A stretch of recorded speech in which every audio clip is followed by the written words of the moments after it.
A mí personalmente me enredó en el negocio, me impactó demasiado en el negocio la historia de un chico colombiano que había llegado al nivel de diamante a los 25 años. Y yo tenía 30 y pico, perdido, pobre y no feliz. Y este chico había llegado a la edad, había entrado a los 21 años y a los 25 era reconocido en una convención como esta ante miles de personas como nuevo diamante. Y yo lo veía feliz. Y yo decía, yo quiero hacer eso. Cuando escuché la historia me impactó.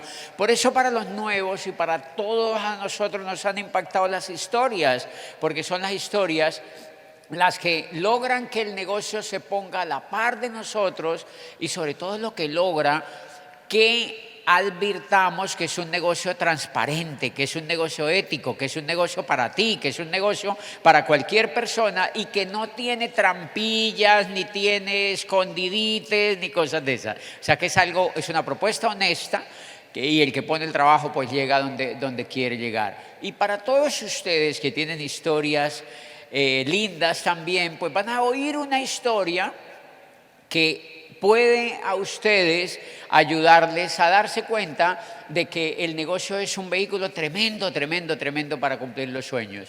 Y cuando antes yo contaba una historia, la gente había escuchado una historia que se llamaba más o menos de Rector a Diamante, entonces yo decía, pues yo contaba cómo la persona se había metido a mi escritorio, me había contado el negocio y yo era rector de una universidad y entonces pues había empezado a hacer el negocio y me había vuelto diamante.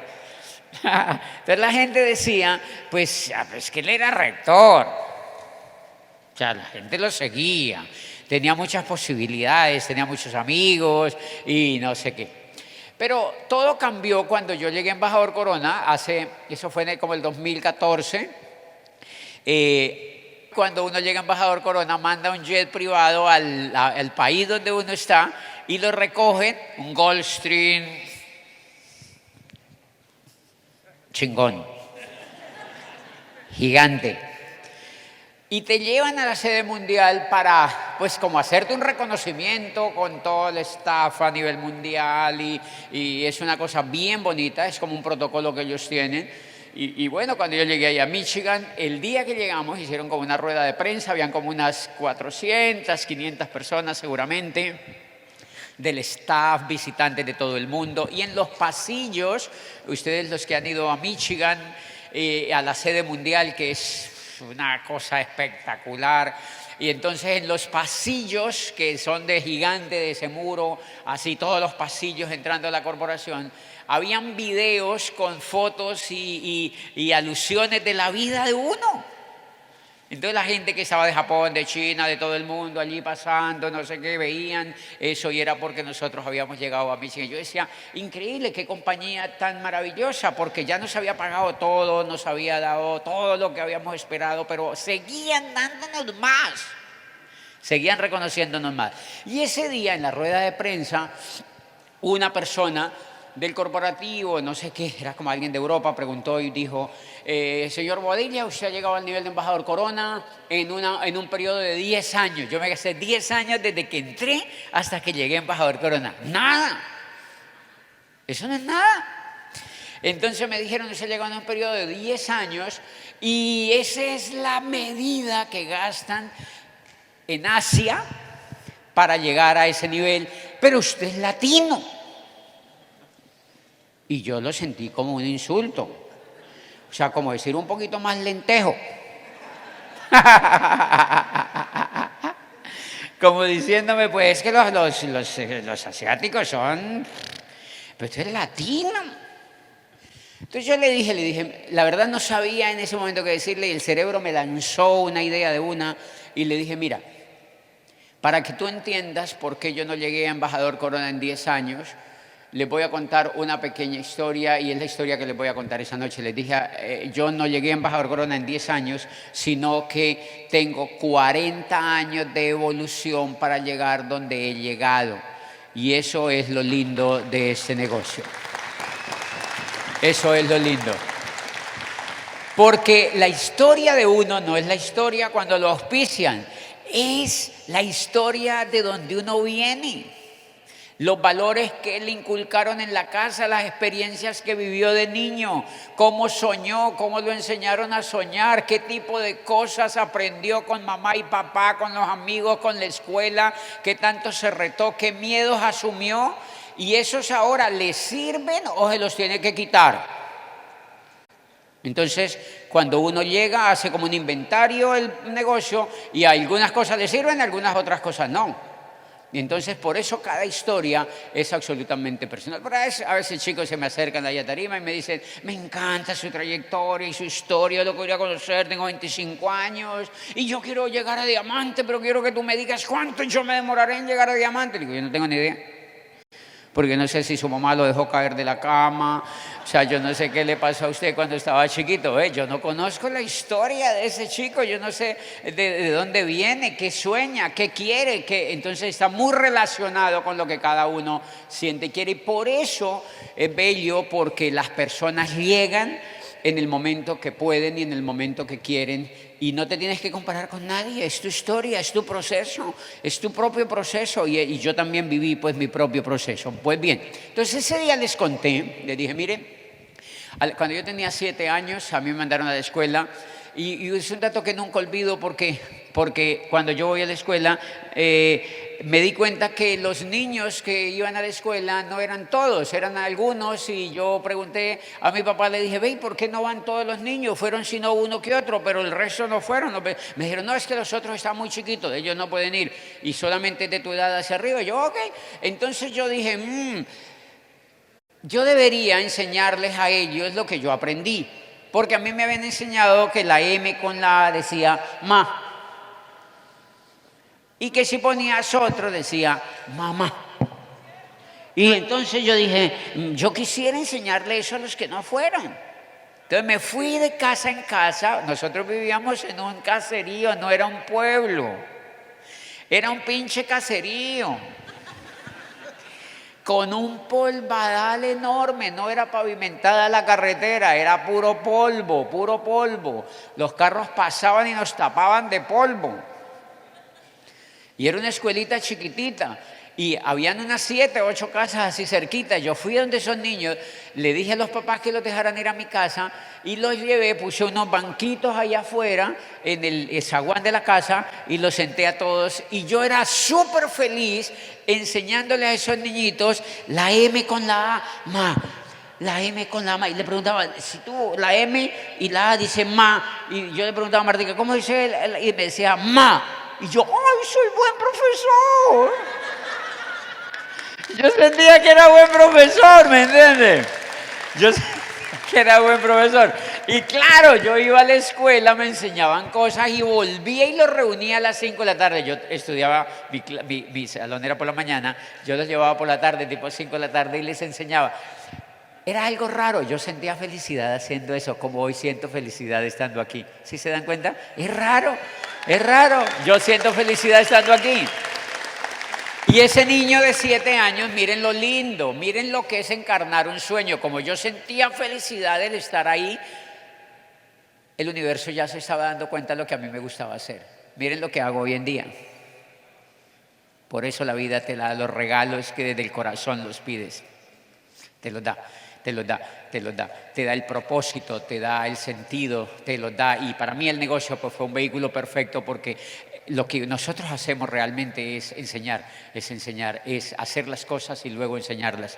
Y entonces yo empecé y entonces, claro, cuando yo iba a las casas, llevaba a los niños y los llevaba. Mi padre si ustedes se dan cuenta, cuando yo iba a las casas y llevaba a los niños, yo ya estaba dando planes. Y tenía 7 años.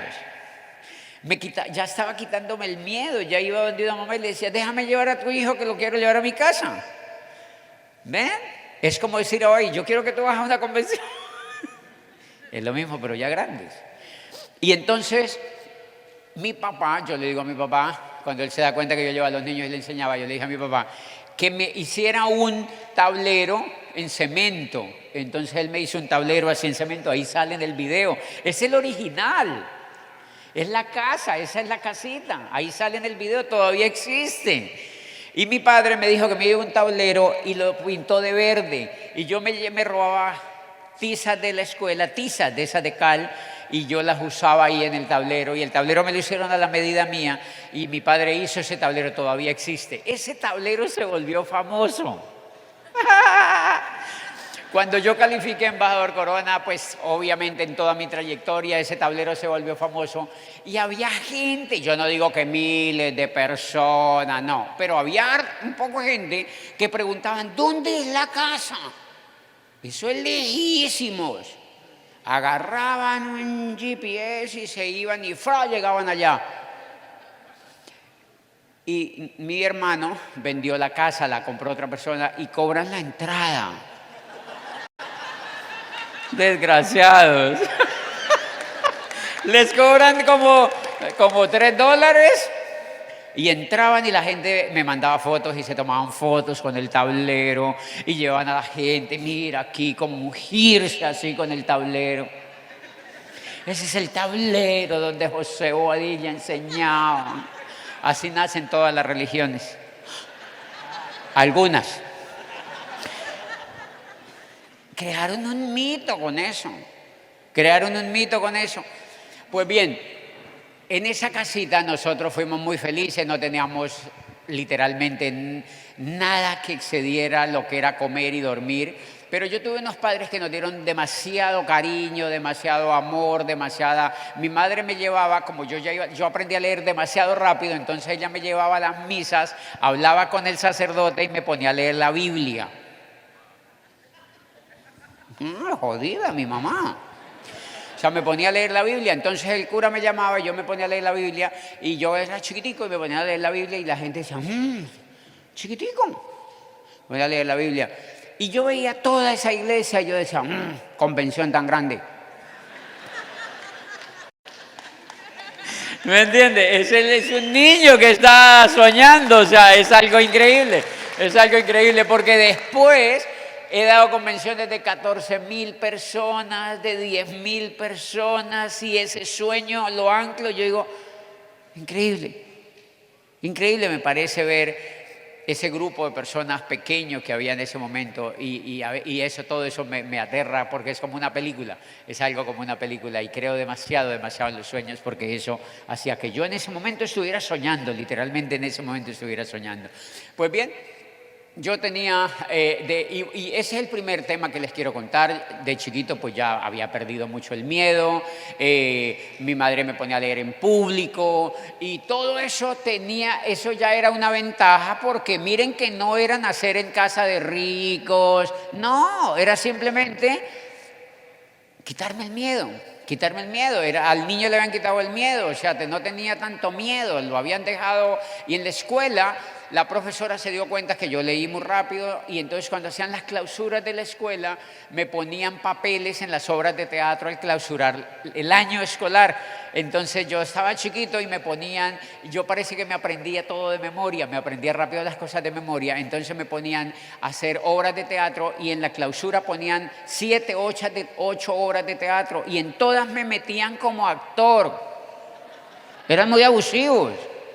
En todas me metían como actor, entonces en uno era policía, en otro era sacerdote, en otro era ladrón, en otro era mesero, en otro era político y me metían a esas obras. Todo eso hace que a un niño se le quite el miedo.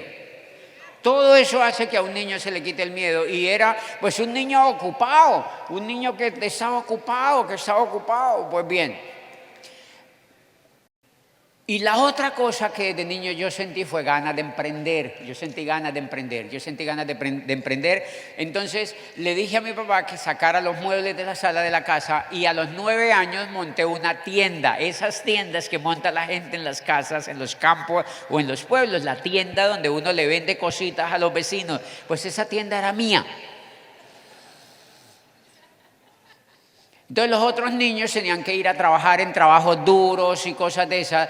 Y mi papá me decía, vamos a trabajar. Y yo le decía, no. ¿Por qué? Pues porque hay que ganar plata. Le decía, no es que yo la gano aquí en la tienda. Entonces, pues, ¿qué es lo que necesita? ¿Plata? Sí. Pues yo la paso.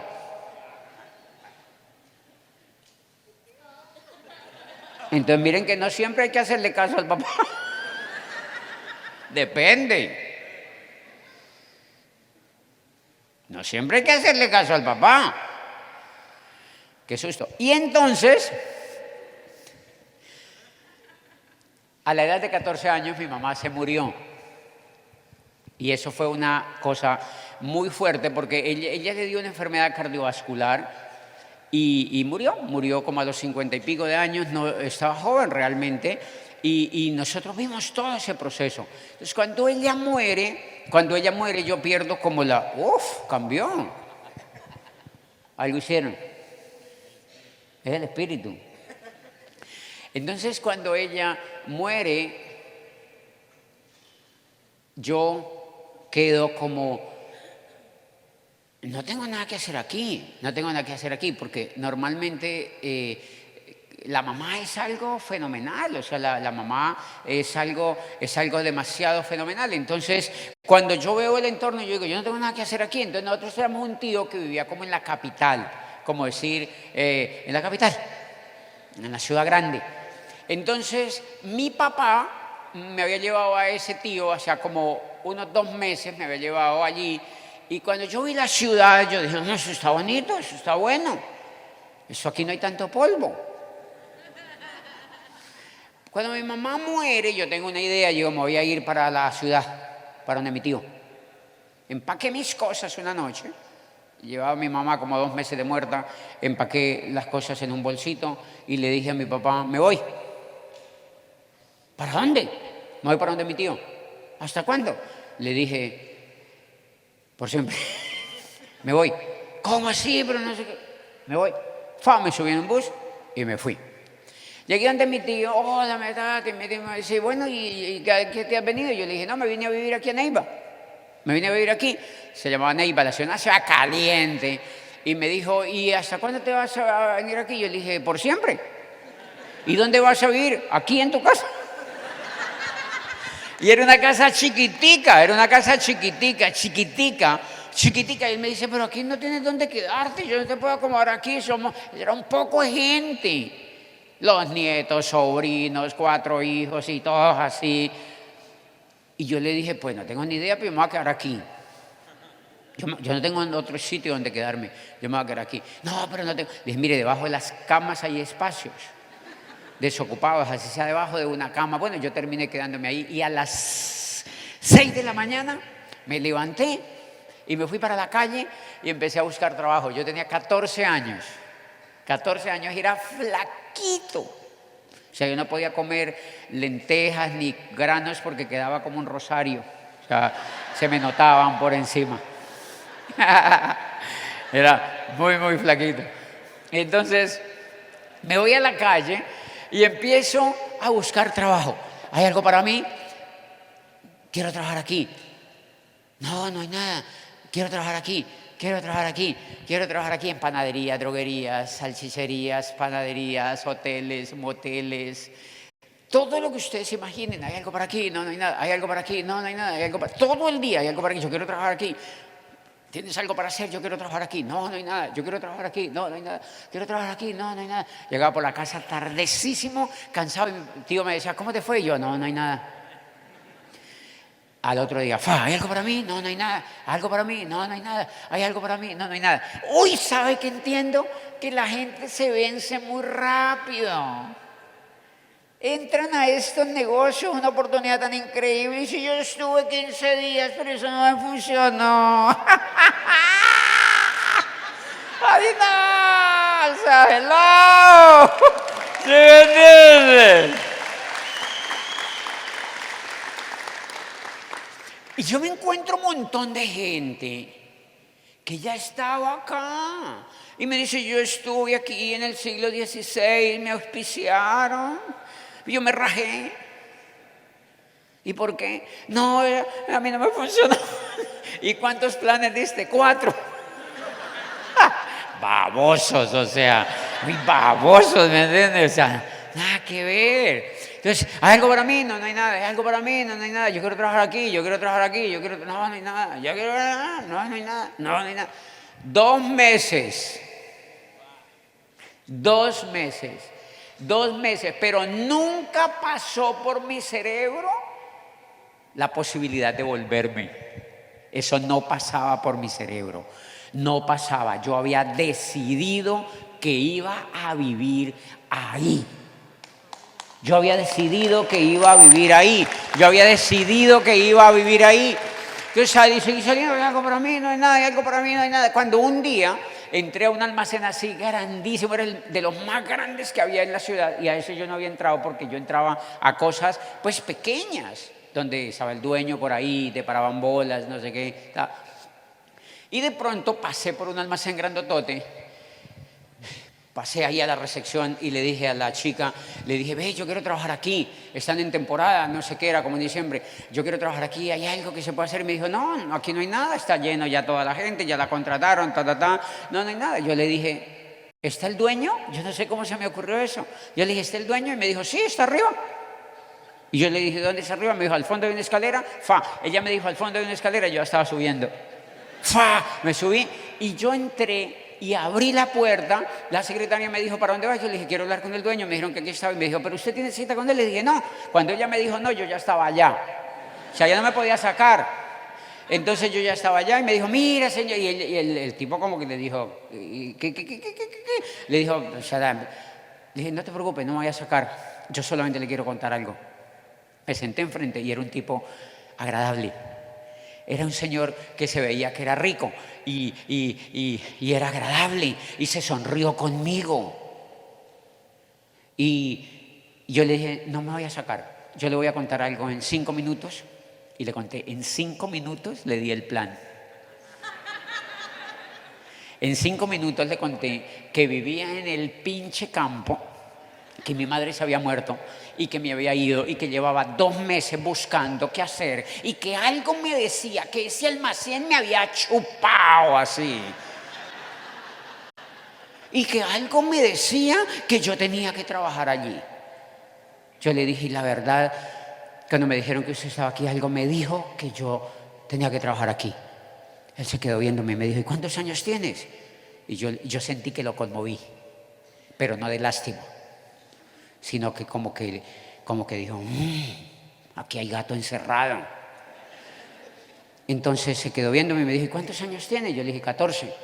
Y dijo, no, pues yo no te puedo contratar porque eres menor de edad. Yo le dije, no es para sexo.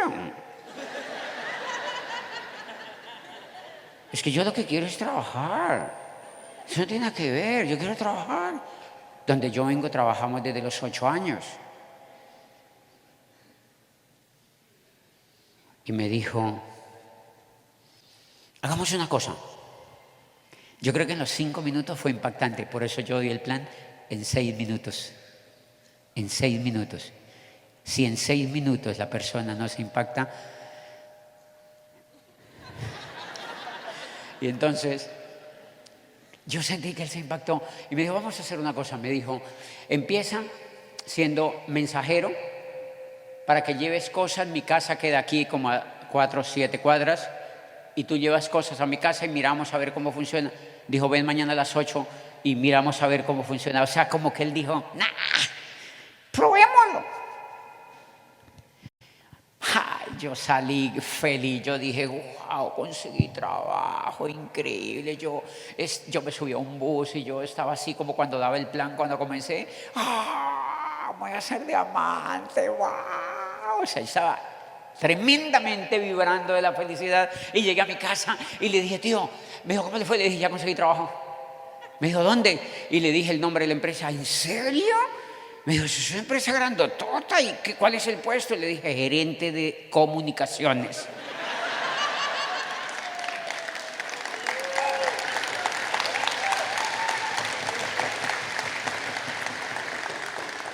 Pinche mensajero. Pues ya feliz a las 6 de la mañana me he visto, y a las 8 me aparecí allí. La secretaria me dijo, bueno, no sé qué, yo ahí, bueno, ¿qué es lo que hay que hacer? Entonces ella me dijo, mira la casa de sentar. En ese tiempo no había Waze, ni esas cosas, ni Google Maps, nada, eso era a dedo. Era así, por las calles, ¿no? Y entonces la secretaria me dijo, bueno, mira, ya eran con las 9 y me dijo, ayúdame a limpiar esto por aquí, no sé qué. Yo le ayudé ahí en la oficina y como a las 9 me dijo que lleve esto a la casa de la señora, del señor, a la casa de ellos, lleve esto. Y me entregó un ramo de flores, algo así, así como esto. Me entregó un ramo de flores y me dijo, lleve esto donde la señora. Y entonces yo me voy donde la señora, me voy hacia la casa y yo voy por las calles buscando, ¿y dónde será eso? Yo bien campesino, o sea, bien campesino.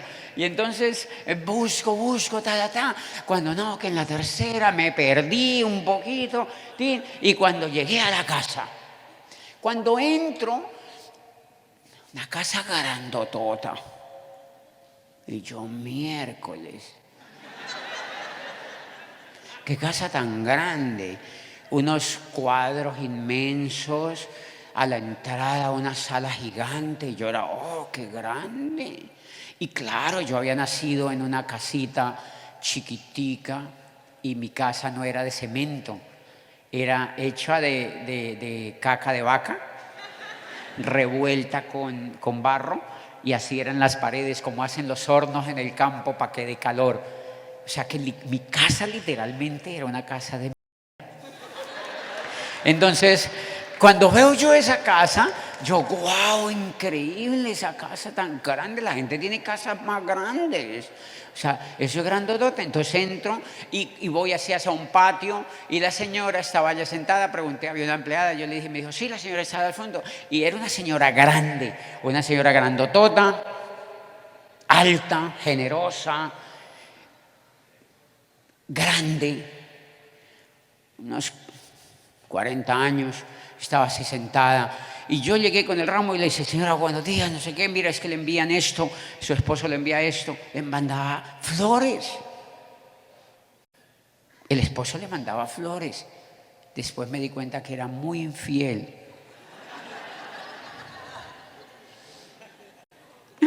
Era jodido. Entonces le mandaba flores. Y la señora recibió las flores, ay, muchas gracias, me dijo, ¿y tú quién eres? Yo le dije, yo soy nuevo en la compañía, gerente de comunicación. Ah, mentira. Entonces, yo me paré enfrente de la señora, ella estaba viendo televisión. En esa época en Colombia se veía una novela que se llama Los ricos también lloran. Era mexicana. Era famosísima en Latinoamérica y los mexicanos nos vendían televisión y nos hacían llorar. Con novelas. Ahora Colombia, todas las novelas se producen en Colombia, series de narcos, y se las vendemos a los mexicanos. Esa es la venganza de Colombia con los mexicanos, sí. Esa es la venganza de Colombia, sí. Entonces la señora estaba viendo esa televisión, entonces yo veo la televisión y me quedo parado un poquitico aquí, y yo le hice comentarios de la novela. Y la señora se rió. Yo me quedé así. Y hice otro comentario y la señora se carcajeó. Y en un momento me dijo, quédese a ver la novela. Ella dijo, quédese a ver la novela. Y yo ya estaba así. Yo me tiré al piso. Una ciudad caliente, un piso frío, me senté al piso. Me tiré al piso y vi la novela. Y se la comentaba y ella se reía. Yo le comentaba cosas y ella se reía. Terminó la novela, me fui para el almacén. Al otro día iban a ser las 5 de la tarde y me dijo la empleada, el señor me mandaba a llevarle perros finos en jaulitas. Y yo iba, después, como a los 3 días, me mandó a llevarle un perro en una jaulita a otra señora.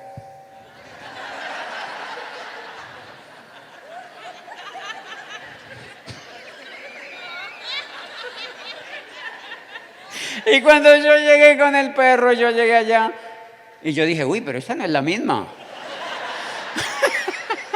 Esta es como otra vieja, ¿sí me entiendes? Y yo, uy, papi, qué calor.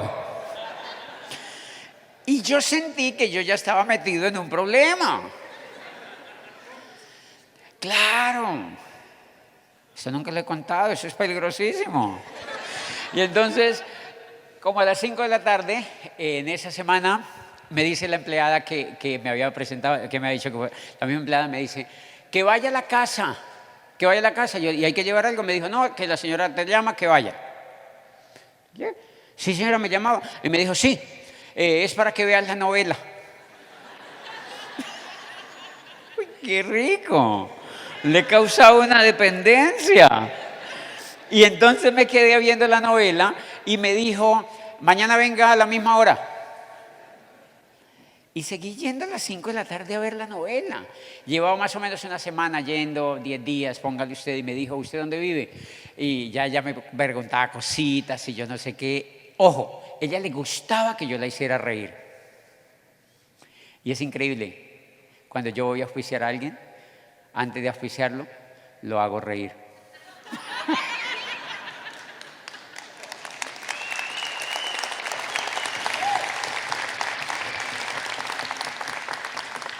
Es sencillo. O sea, si la persona se ríe contigo, hace negocios contigo, porque la persona que se ríe contigo está cómoda contigo. Asegúrense de reírse. Asegúrense de reírse, de verdad. Sonríanle. Y si usted le sonríe a alguien, hola, y la persona dice, bobo de... Es que no es capaz ni de reírse. Si no es capaz ni de reírse, ¿cómo le voy a dar el plan? ¿Me entiende? Una persona que no sea capaz ni quiere reírse, pues es mejor que trabaje otro ratico allá afuera. Yo sigo viendo la novela allí y como a los 10 días me preguntó, ¿usted dónde vive? Yo le dije, yo vivo en tal sitio, y le conté en tal barrio, no sé qué, donde mi tío, y me dijo, uy, pero eso es peligrosísimo. Yo le dije, sí, pero como yo no tengo nada, pues no me roban nada, o sea, ¿qué peligroso iba a ser para mí si yo no tenía nada? O sea, los barrios son peligrosos cuando no tiene cosas. Y ella me dijo, sí, sí, es verdad. Usted sí no puede vivir allá. Y yo sí. Entonces ella me dijo, vaya a su casa y trae su ropa. Aquí hay un cuarto para ti. Y te quedas en ese cuarto. Yo no voy a creer. Ella dijo, ese cuarto yo ya estaba donde mi tío empacando la ropa.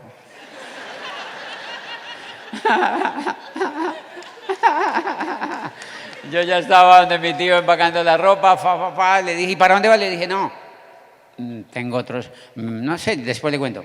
Me fui y yo igual no le dije, no vuelvo ni nada, porque dije, ¿qué tal que se aburran conmigo allá? O sea, yo no me despedí ni nada, simplemente me fui, llegué allí y bueno, me acomodaron en un cuarto. Ellos no tenían hijos hombres, tenían 3 niñas, todas chiquititas, pero no tenían hijos hombres. Y yo ya tenía 14 años, o sea que yo era grandecito para ellos. Y entonces yo me fui a vivir allá. Y ahora me la pasaba allá. Entonces cuando el Señor llegaba a las 6 de la tarde, entraba.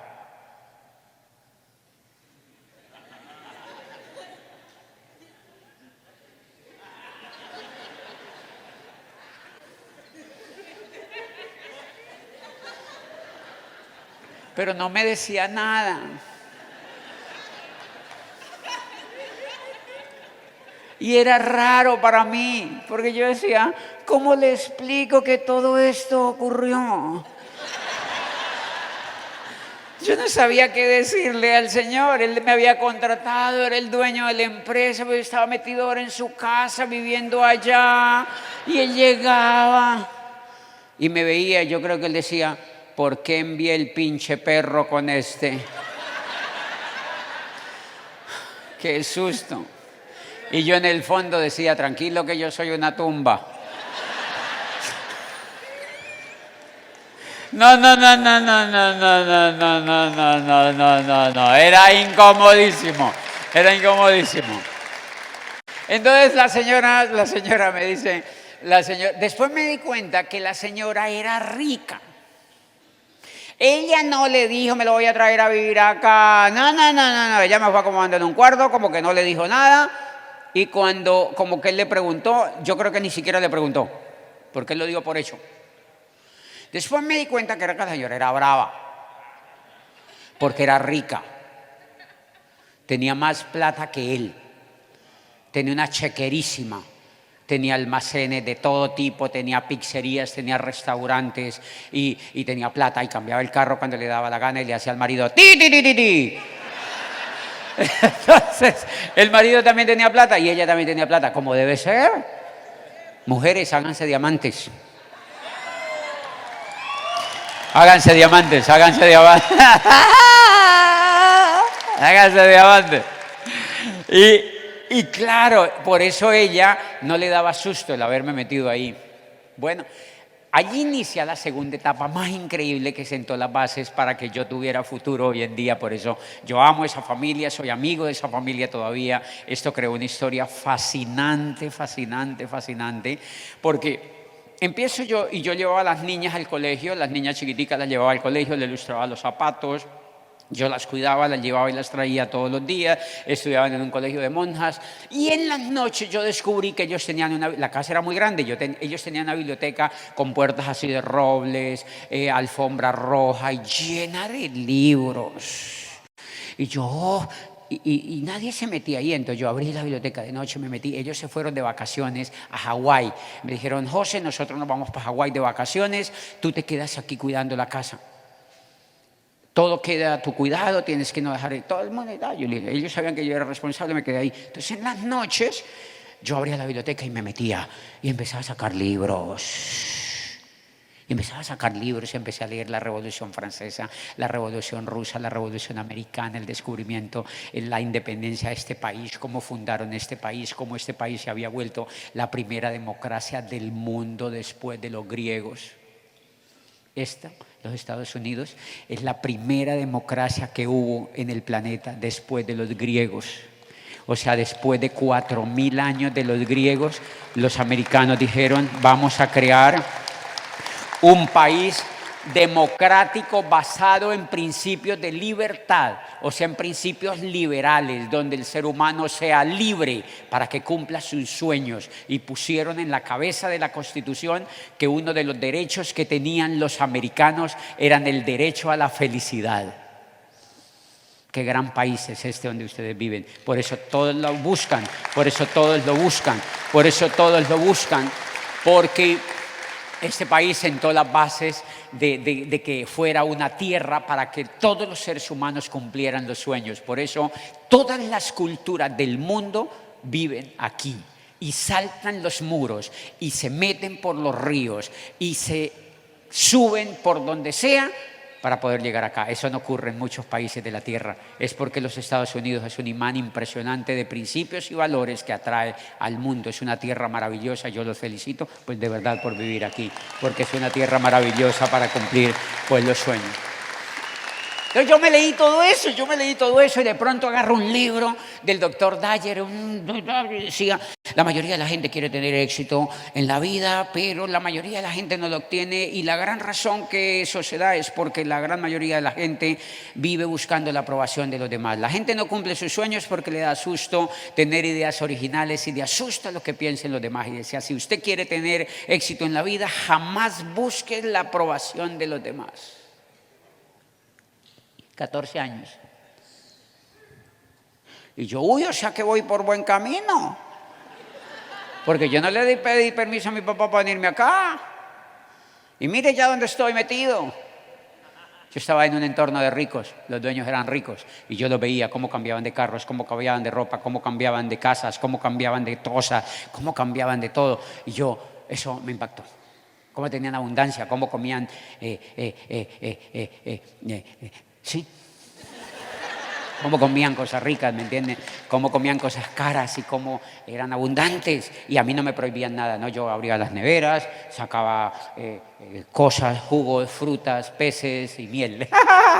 O sea, yo comía lo que yo quisiera y eso a mí me marcó demasiado y yo amaba a esa gente porque era súper generosa. Y entonces yo leía todo eso, empecé a leer los libros y de pronto un día saqué un libro, después de haber leído todas esas cosas, saqué un libro, y era de un biógrafo argentino que contaba una historia bellísima de un niño colombiano que se había ido, había nacido en un pueblo súper parecido al mío, súper pobre, súper polvoriento, y que ese niño quería ser el mayor escritor del mundo, tiene un sueño, que lo mandaron a la universidad, había estudiado Derecho, y después sabía que no iba para ningún lado, se voló de la universidad, se fue a Cartagena, se metió en un cuarto oscuro, frío, y empezó a escribir, y ya tenía 30 y pico de años, y decía, yo no estoy logrando lo que yo quiero. Se montó un avión con un amigo, se llamaba Álvaro Mutis, que era un poeta, y se fueron a Ciudad de México los dos y decían, nosotros tenemos que cumplir el sueño, y se fueron a Ciudad de México a vivir, porque allá vivía Octavio Paz, Carlos Fuentes y toda esta gente de la generación de los mejores escritores que ha tenido México, y se fueron ahí porque los querían conocer, eran sus diamantes. Los querían conocer y querían relacionarse con ellos, y se fueron pobres, sin un peso allí, a guerrear con la vida, con sus pequeños hijitos y sus mujeres. Se fueron, estaban jóvenes, todos jóvenes, se fueron allí, y dicen que sufrieron, empeñaron las cosas, hicieron todo lo que hace un inmigrante en un país nuevo, y escribían y no tenían ningún éxito. Y dice el biógrafo, y un día se fueron a Acapulco, la familia, en un carro viejo que tenían, iban saliendo de Ciudad de México, cuando a él se le ocurre una idea increíble, al volante del carro se le ocurrió. Muchos años después, frente al pelotón de fusilamiento, el coronel Aureliano Buendía no podría olvidar aquella tarde remota en que su padre lo llevó a conocer el hielo. A él se le ocurrió esa frase y dijo, ¿han visto que a veces a uno se le ocurren cosas? Como por ejemplo, ser libre. Porque trabajo. Porque soy pobre. A él se le ocurrió esa frase y dijo, es una iluminación, y dio la vuelta a su carro y fue, y le dijo a su familia, no vamos a ningún Acapulco. Fue y se sentó enfrente de su máquina de escribir y empezó, dijeron, se clausuraron las vacaciones y empezó. Macondo era entonces una aldea de 20 casas de barro y caña brava, construidas al borde de un río de aguas diáfanas que se precipitaban por un lecho de piedras enormes y pulidas como huevos prehistóricos. Pero aquí no me da mucho la luz. Decía, el mundo era tan reciente que muchas cosas carecían de nombre, y para mencionarlas había que señalarlas con el dedo. Todos los años, por el mes de marzo, una familia de gitanos desarrapados llegaba al pueblo, y con gran alboroto de pitos y timbales daban a conocer los nuevos inventos. Primero llevaron el imán. Un gitano corpulento, de barba montaraz y manos de gorrión, que se presentó a sí mismo como Melquiades, hizo una truculenta demostración pública de lo que él mismo denominaba la octava maravilla de los sabios alquimistas de Macedonia. Dice, fue de casa en casa arrastrando 2 lingotes metálicos, y todo el mundo se espantó al ver cómo las pailas, los calderos, las tenazas y los anafes se caían de su sitio, y cómo la madera se retorcía por el desespero de los clavos y los tornillos tratándose de desenclavar, y cómo las cosas que se habían perdido aparecían por donde nunca se les había buscado, y se abalanzaban en desbandada turbulenta tras los mágicos fierros de Melquiades. Las cosas tienen vida propia, murmuraba el gitano con áspero acento, solo es cuestión de despertarles el alma.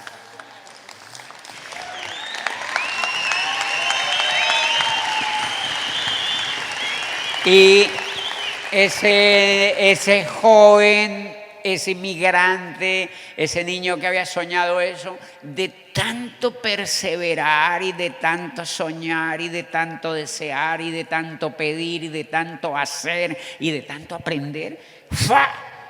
El universo, el hada que hace el milagro, le manda al cerebro esa frase impresionante, y dio origen a 100 años de soledad. El libro más impresionante que ha escrito un ser humano sobre la faz de la tierra en lengua española, que se compara con la Ilíada y la Odisea de Homero y con el Quijote escrito por Cervantes. Y ese le dio el único premio Nobel que tiene Colombia en su historia, que se llama Gabriel García Márquez. Era un niño soñador que había nacido en un pueblo polvoriento. Era un niño soñador que había nacido en un pueblo polvoriento. Pues claro, cuando yo leo eso, yo digo, o sea que vale la pena haber nacido en un pueblo polvoriento. ¿Sí ven? O sea que eso metía a mi mente sueños de ser alguien, o sea, de hacer algo. Eso metía a mi mente y a mi corazón sueños de que podía, de que la gente, de que uno podía. Por eso la lectura es muy, muy, muy importante. La lectura es muy importante porque la mente no cambia los pensamientos, el cerebro no cambia lo que piensa, sino leemos. Es la lectura, la lectura, la lectura. Pongan a sus niños a que lean, ayuden a sus niños a que lean, a que lean. Y si ustedes ya están grandes, lean, porque la lectura es la que logra que cambiemos la actitud. Claro, eso me ayudaba a mí a cambiar la actitud. ¿Cómo estaba yo cuando llegaban los jefes de vacaciones? ¿Sí me entienden? Yo había leído. Entonces, si ellos me decían, bueno, no puedes vivir más aquí, yo, gracias. No te preocupes. ¿Sí ven? Porque ya había ganado poder, porque ya había leído, porque el libro me decía, nunca busque la aprobación de los demás, tú puedes hacer lo que tú quieras, no importa dónde naciste, no importa el origen que tú tengas, no importa la suerte que hayas tenido, lo importante es lo que tú quieras hacer hoy. Lo importante es lo que tú quieras hacer hoy. Eso era lo que me decían los libros, lo importante era lo que tú quieras hacer hoy. Y bueno, entonces, las niñas, las hijas pertenecían a un club de niños ricos ahí en la ciudad y yo las llevaba a ese club de niños ricos. Entonces yo las llevaba y me devolvía. Entonces un día la señora dijo, ¿y él por qué no las espera ya? Entonces la niña dijo, pues porque él no es socio, mami. Él no puede entrar allá. Entonces la señora se quedó viéndola y le dijo, ¿y cómo hacemos para que sea socio? Y la niña, como eran arribistas, porque los niños son arribistas, la niña le dijo, hello, ¿cómo él? Hay que llenar unos papeles. Y le dijo a la mamá, pásemelos. Le pasaron los papeles, llenó unos formularios y le dijo, llévenlos. Al otro día me dijeron, sí, que lo aceptaron. Claro, la señora era rica. Entonces al otro día yo las llevé y me metí ahí con ellos y me senté en el grupo. Y todos eran bonitos, y yo. ¿Han visto que los niños ricos son bonitos? Obvio. Empezaron a hablar, entonces opinaban, ponían un tema y había un cura que dirigía el tema. Entonces el cura ponía un tema, como un sacerdote, ¿no? De los católicos. Entonces ponía un tema y los chicos hablaban, tenían entre 14, 15, 16, 17 años, entonces opinaban. De pronto yo levanté la mano y hablé. Realmente lo que pasó allí no fue así, porque mire que lo que pasó allí tuvo que ver con... Por eso leer es tan importante, porque cuando leemos, los demás nos respetan. Cuando leemos, los demás nos respetan, porque los demás, el poder de la información es impresionante. Yo hablé y los niños empezaron, los otros chicos empezaron a decir, ¿y este quién es? Yo seguí opinando y yo sentí que algunos me empezaron a respetar. No te preocupes que yo no soy solo el que cuido a las niñas. Ellos se dieron cuenta que yo había leído un poquito más, pero yo no estaba en el colegio de ellos. Yo estaba en un colegio de niños pobres. Ellos estaban en colegio de niños ricos, pero yo tenía una biblioteca por las noches.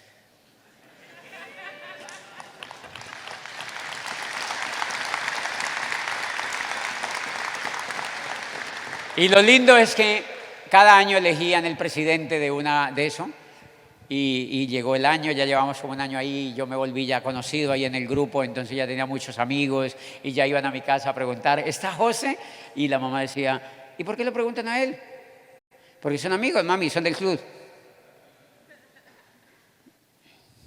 Yo ya tenía amigos riquitos y Y de pronto al año eligieron un presidente del club. Y obviamente elegían siempre de ellos, pues obviamente del club de ellos. Y cuando empezaron a elegir el presidente, yo oí una voz que dijo, uno de los que me admiraba, dijo, yo quiero que sea José Bobadilla. Y yo, uy, qué susto. Qué lejos hemos llegado, papi. Y dijo otro, yo también quiero. Y otro propuso otro, yo también quiero, yo también quiero, yo también quiero. Y gané. Me eligieron de presidente del club de los niños, estos donde iban las hijas, de los niños riquitos. ¿Por qué? Porque yo leía, yo opinaba, porque yo servía, porque yo me ofrecía para hacer cosas, porque yo dirigía cosas, había que hacer algo, yo era el que me ofrecía para hacerlas. Entonces dijeron, es un líder. Y cuando tú eres un líder, no importa de dónde vengas. Por eso Obama fue presidente de este país. ¿De verdad? ¿De verdad? De verdad, era el primer afroamericano que llegaba a ser presidente del país más poderoso del mundo. Y tiene unos orígenes humildes. Porque donde hay principios de libertad, no importa de dónde tú vengas, lo importante es lo que tú quieras, lo que tú quieras. Y ese es el poder de un negocio como el que nosotros hacemos también. Y nada, me eligieron y entonces, claro, empezaron a ir a mi casa y no sé qué. Y la señora pregunta, ¿y por qué lo buscan tanto a él? ¿Por qué vienen a buscar? Porque ya yo no trabajaba. O sea, me buscaban mucho, que vamos aquí, que vamos allá, no sé qué. ¿Y por qué? Mira, él ya la señora se empezó a molestar. Entonces las hijas le dijeron, porque lo eligieron presidente del club, mami. ¿Quién te mandó a presentar? Y colorín colorado, pues entonces yo empecé a hacer muchas relaciones con ellos. Y ahora pues yo iba a fiestas, a cumpleaños, a 15 años, a cosas, a un poco de cosas sociales y tenía amigos por todos lados. Entonces, claro, cuando ellos se gradúan, yo empiezo a ver que ellos se iban para universidades poderosas, que se iban para la Universidad de Miami, que se iban para la de Houston, que se iban para la Universidad de Chicago. Los más inteligentes y ricos se iban para Harvard, algunos. Y otros se iban a universidades grandes, importantes. Entonces yo había leído, imagínense que por esa asociación y por los libros, yo empecé a sentir, como a mí me eligieron presidente de ese grupo, y yo sentía que en todo fluía. Entonces dije, yo puedo ser presidente de Colombia. Imagínense, yo empecé a sentir que yo podía ser presidente de Colombia. Y yo dije, voy a estudiar algo que me meta en ese camino. Y por esos días llegó a mi casa, a esa casa llegó una revista de una tarjeta de crédito y decía Academia de Presidentes. Decía, la Universidad del Cauca en Popayán es la única universidad por cuyos claustros han pasado 17 presidentes de Colombia. Y yo dije, voy a estudiar allá. Y era difícil pasar. Me presenté y pasé. Y los dueños de la casa, los ricos, no se dieron cuenta. Yo me presenté y pasé. Una noche empaqué mis cosas y como el libro decía, nunca busque la aprobación de los demás. Pues entonces un día empaqué las cosas y ¡fa! Llegué a esa ciudad a estudiar de día.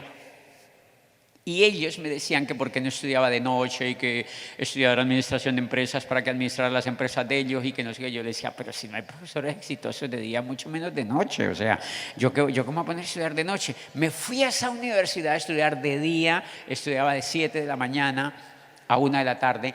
Y cuando yo llamé a la casa me dijeron, sí, y estaban bravos, sí, que te fuiste, nos contaron ya, no sé qué, mal hecho, o sea, ingrato, o sea, obvio, estaban bravos. Y me dije, ¿con qué vas a vivir allá? Y yo dije, oye, ¿verdad?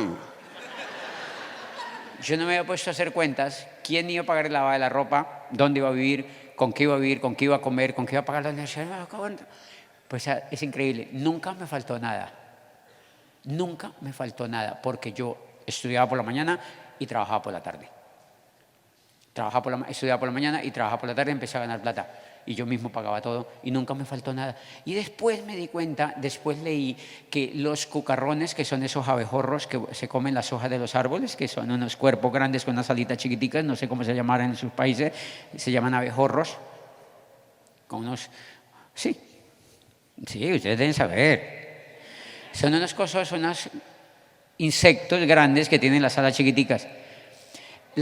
Abejorros, sí. La física ha demostrado que por el peso que tiene el cuerpo y el tamaño de las alas, no pueden volar. Aerodinámicamente no pueden volar. La física sí le hacen, no pueden volar, pero vuelan. ¿Por qué vuelan? Porque ellos no han leído el estudio.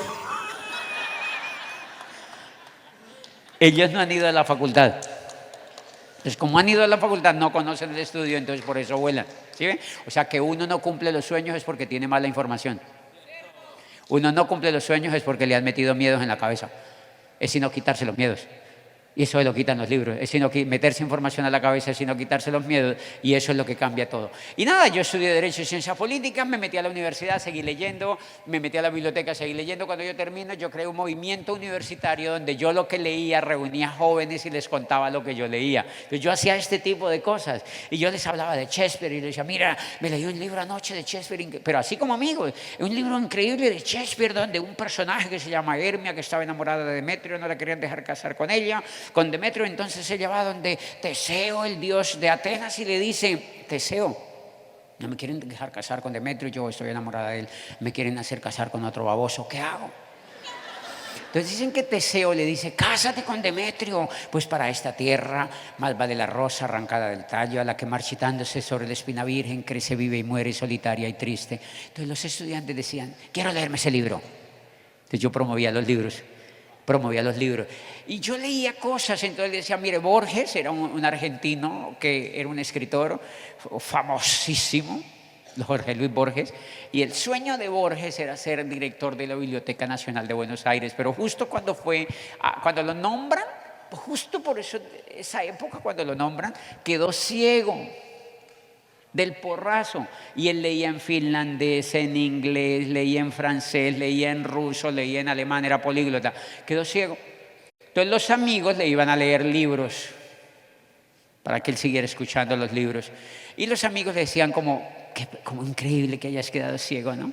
Y él compuso un poema que se llama El poema de los dones, y eso yo se lo contaba a los estudiantes y les decía, él compuso este poema, no rebajéis a lágrima o reproche esta demostración de la maestría de Dios, que con magnífica ironía me dio a la vez los libros y la noche. Y los estudiantes les impactaba eso. Yo le empecé a mostrar a un grupo de estudiantes el poder que tenía la lectura. Pues nada, como yo hacía ese tipo de actividades, entonces uno de esos muchachos que iba a mis tertulias estaba metido en el gremio universitario, y un rector de una universidad dijo, necesito alguien que sea vicerrector para mi universidad. Y mi amigo dijo, yo conozco uno, se llama José Bobadilla, él está terminando Derecho y Ciencias Políticas, le encanta la lectura y es líder. Dame el teléfono, me llamaron.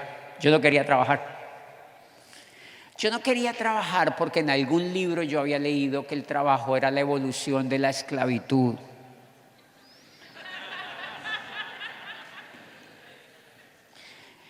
Porque decían que, pues que nos habían liberado, pero era porque tener esclavos ya no era como buen negocio, porque el esclavo salía caro. Había que darle la ropa, la comida, el hospedaje. El esclavo no tenía aparte estudio, ni tenía que comprar wifi, ni nada de eso, ¿no? Ni tenía celular, nada de eso. Ni tenía que ir al súper a comprar la comida. No se preocupaba por nada. De vez en cuando le pegaba. Entonces lo que habían hecho de ese libro era que nos habían liberado a todos y nos dijeron, les vamos a pagar un sueldo y se lo gastan en lo que quieran.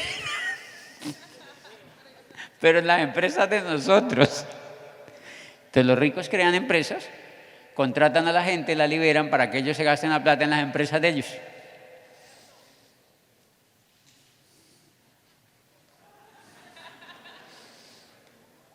Entonces por eso uno hace esto todo el tiempo. Es una especie de esclavitud. Lo que pasa es que no le pegan a uno es porque la ley no lo permite. En serio, por eso tuvieron que prohibir en el Código Penal. No le podés pegar a los empleados.